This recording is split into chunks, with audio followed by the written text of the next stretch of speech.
Hola nois i noies, mireu, avui us ensenyem un petit tutorial per veure les feines de català i castellà que s'han de fer. Primer entrem a l'aplicació de Santillana i veieu que tenim aquí tots els llibres descarregats. Ho veieu, que estan tots els llibres descarregats i entrarem al llibre de català. Al llibre de català li donem a obrir i un cop estem dins, a la pestanyeta de dalt de tot, li donem a l'escriptura. Quan entrem a escriptura, li donem a la caixeta blava de dalt de la dreta i un cop entrada a la caixeta blava, a la icona de l'esquerra, la segona. Veieu que té com un tic. I veureu que la segona filera hi ha 4 activitats. Aquestes 4 activitats seran les que haurem de fer. La primera és completar oracions, com podeu veure aquí. La segona és la d'escriure oracions, que és col·locar les paraules al seu lloc. La següent és completar paraules i haureu d'utilitzar el teclat per endreçar les paraules que hi ha aquí, amb aquest teclat. Aquest teclat és el que em surt a mi a la pantalla, però el que surti a vosaltres haureu de col·locar la paraula endreçada. I per últim, el que es titula paraules. Haureu de saber on hem de separar les paraules perquè la frase tingui sentit. Tanquem aquí i aquestes són les 4 activitats que haurem de fer. Completar oracions, la 1, escriure oracions, completar paraules i la de paraules.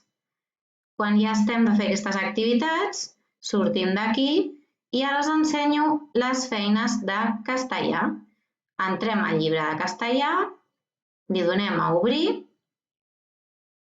i a la pestanyeta, a castellà, aquest cop farem l'apartat de sons i lletres, sonidos i letres. Dins d'aquest apartat anirem a la caixeta blava de dalt de la dreta també i li tornarem a clicar a la segona icona de l'esquerra que té un tic, igual que a català. I aquí treballarem 5 activitats de lletres. Veieu que són les lletres que vam treballar a la classe? La H, la C, la Q, la G, la Ñ i la Y. Sí? Doncs farem activitats d'aquestes lletres, les 5 primeres. Per exemple, anem a veure l'activitat de la lletra H. Veieu? Són activitats molt curtetes i només hi ha una o dues per lletra.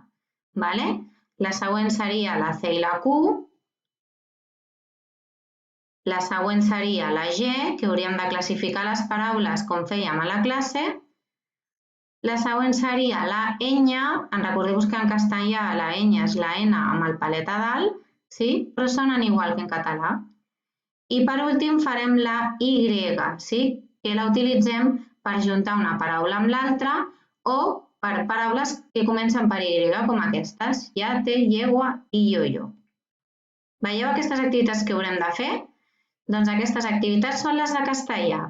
Quan ho acabem tot, és molt important que tanquem a la creueta de dalt de la dreta. Primer les fem totes, igual que amb les de català, i després tanquem amb la creueta.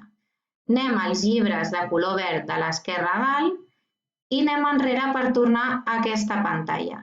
Li donem a la boleta negra a baix a l'esquerra i així podem sincronitzar i carregar les dades que hem fet. Què vol dir això? Que es carreguen totes les activitats que hem fet i així nosaltres les podem veure, per veure el que heu fet bé, el que no i quines heu fet. D'acord? Sobretot, molt important, quan acabem de tot això, acabar tancant a la porteta de dalt de la dreta i tornem aquí a l'inici. Que vagin molt bé les feines!